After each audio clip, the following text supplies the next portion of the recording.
Everyone, welcome to my channel legal with Shalini. आज मैं आपके लिए एलिमेंट्स ऑफ क्राइम पे वीडियो लेके आई हूँ। इससे पहली वाली वीडियो पे हमने पढ़ा था कि एक क्राइम और ऑफेंस क्या होता है, और अब आज मैं आपको बताऊंगी कि इसके एलिमेंट्स क्या होते हैं। तो ये वीडियो मैं आपके सिर्फ एक शॉर्ट रिविजन के लिए रखूंगी, जहाँ पे अगर आपको क्विकली रिवाइज करना हो कि इसके एलिमेंट्स क्या हैं। बाकी मैं इनके हर एक जो एलिमेंट है, 4 एलिमेंट है, उन सब पे एक थोड़ी सी डिटेल्ड वीडियो लेके आऊंगी, तो आप उन्हें भी रेफर कर सकते हैं अगर आपको डिटेल में अंडरस्टैंडिंग चाहिए हो। तो सबसे पहले स्टार्ट करते हैं कि क्राइम के एलिमेंट्स क्या होते हैं। क्राइम हम ऑलरेडी समझ चुके हैं, एलिमेंट्स को समझते हैं, जिसमें 4 एलिमेंट्स होते हैं। आप देख सकते हैं यहाँ पे human being, mens rea, actus rea, injury. तो ये सब मैं आपको एक एक करके समझाऊंगी, बट वो मैं आपको समझाऊंगी एग्जाम्पल की हेल्प से। ये जो पीडीएफ है, ये बेसिकली मैंने अपनी लैंग्वेज में कुछ शॉर्ट नोट्स लिखे हैं। अगर आपको ये सही लगते हैं तो मैं इनको अटैच कर दूंगी, आप वहाँ से डाउनलोड करके इन्हें रेफर कर सकते हैं। यहाँ पे मैंने पूरा एक्सप्लेन करा है कि एग्जाम्पल के साथ क्या होगा और एक्ट क्या है। यहाँ पे एक लैंडमार्क केस भी है एक्टस रिया पे, एक्टस रियस पे एक लैंडमार्क केस भी है। ठीक है, तो अब मैं आपको सीधे लेके चलती हूँ हमारे एग्जाम्पल पे। समझते हैं कि एक्चुअली हमारे एलिमेंट्स क्या हैं और कैसे कैसे हम ये समझेंगे कि क्राइम हुआ है या नहीं हुआ है। तो सबसे पहले आप ये समझिए कि जब कभी भी कोई क्राइम कॉन्स्टिट्यूट होता है, ठीक है, उसके लिए 4 एलिमेंट का प्रेजेंट होना ज़रूरी है, और इसीलिए हम इसे बोलते हैं एलिमेंट्स ऑफ क्राइम।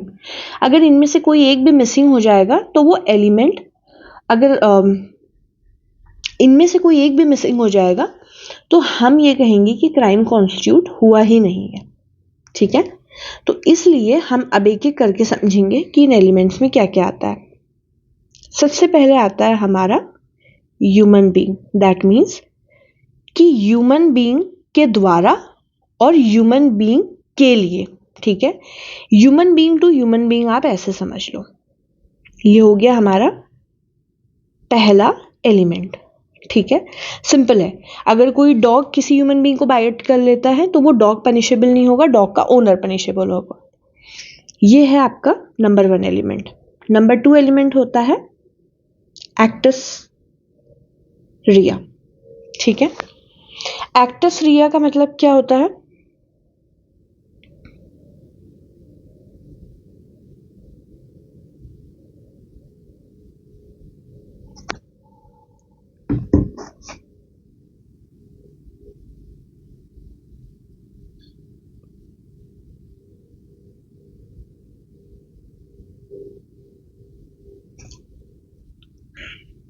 नंबर 2 पे आता है आपका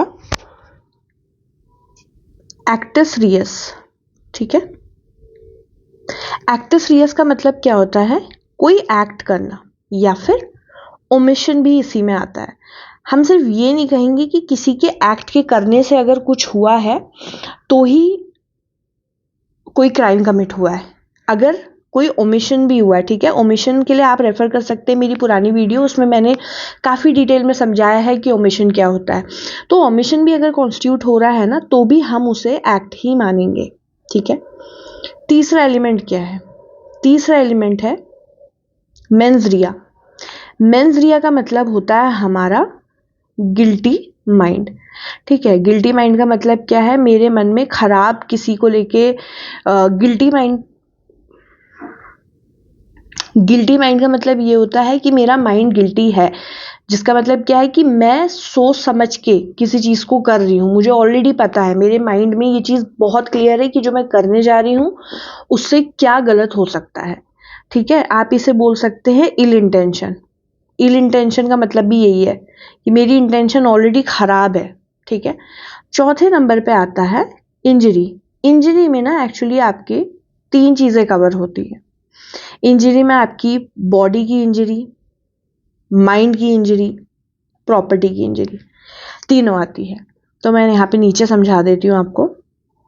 तो देखिए, बॉडी में ऑब्वियसली अगर कोई 2 लोग, ठीक है, आपस में लड़ना शुरू करते हैं, एक दूसरे को इंजरी करते हैं, तो वो क्या होगी? वो बॉडी की इंजरी होगी। माइंड में क्या होता है, अगर कोई एक इंडिविजुअल है उससे ये बोला, उसको कोई गलत न्यूज़ दे दी जिससे हमें पता है कि उसको हार्ट अटैक आ सकता है या फिर वो किसी तरीके का पेशेंट है, फिर भी हमने वो न्यूज़ दे दी, तो वो जो इंजरी होगी वो माइंड की इंजरी होगी। ठीक है। तीसरे नंबर पे आती है प्रॉपर्टी की इंजरी। प्रॉपर्टी की इंजरी कैसे हो सकती है? ट्रेसपास से हो सकती है, ठीक है, मिसचीफ से हो सकती है। ये सारे हमारे आ जाते हैं एलिमेंट्स। इन एलिमेंट्स का होना बहुत ज़रूरी है जब भी आप किसी क्राइम को समझेंगे कि वो कमिट हुआ है या नहीं हुआ है।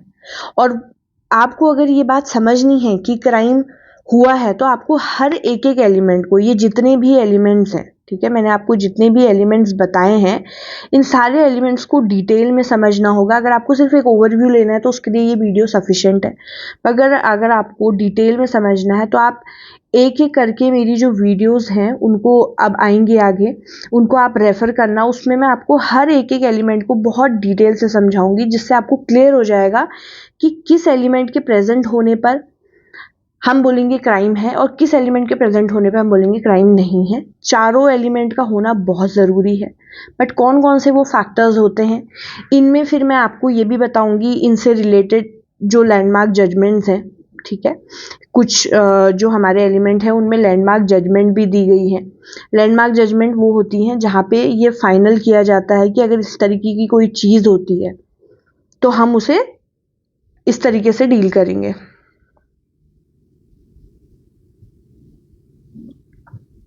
इसमें मैं आपको लैंडमार्क जजमेंट्स भी बताऊंगी, ठीक है। लैंडमार्क जजमेंट्स के थ्रू आपको काफ़ी क्लियर हो जाएगा कि एक्चुअली कोर्ट ने क्या हेल्ड करा था और किस तरीके से हम आगे अब इन तरीके की चीज़ों को समझेंगे। तो ये है एक शॉर्ट सी वीडियो। अगर आपको मेरी वीडियो पसंद आती है तो लाइक शेयर सब्सक्राइब ज़रूर करके जाइए।